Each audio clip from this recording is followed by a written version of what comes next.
by the soul and by Him who made it perfect and then inspired it to understand what is wrong and what is right for it.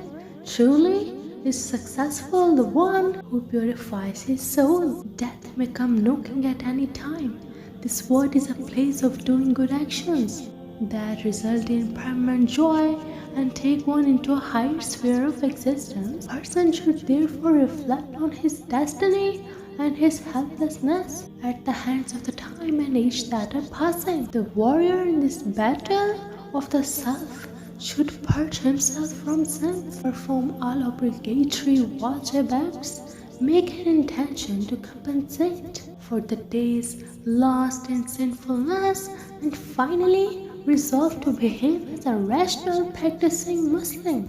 A person struggling against his own self should constantly concentrate upon his intentions. Ibrahim alayhi salam earned the title of Halilullah, friend of Allah, because of his exemplary obedience and surrender to Allah. Ibrahim alayhi salam had a recurring dream from Allah, commanding him to sacrifice his son, Ismail alayhi salam. Ibrahim alayhi salam had longed for a child for years, but when Allah asked him to sacrifice his beloved son, he was obedient to Allah's will.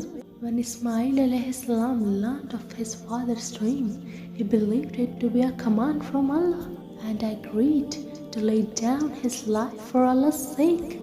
Ibrahim alayhi salam put on a blindfold so that he would not have to witness harming his beloved son. He performed the sacrifice and removed the blindfold to find Ismail alayhi salam was unharmed. At the very last moment, he had been replaced by a ram.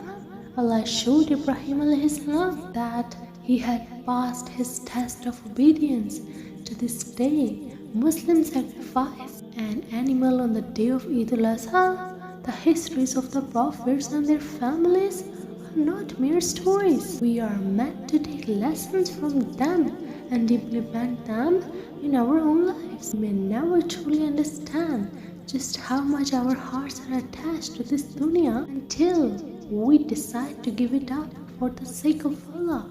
We can sacrifice the dunya through the simplest step. Give up some of the time you may spend on the social media or watching a movie to read Quran and learn about Islam. How about sacrificing some of your sleep and wake up on the time of the Tahajjud to talk to Allah by yourself? May Allah grant us all the ability to have strong faith and the strength and willingness to give up whatever comes between us and Allah, so that we may gain nearness to Him.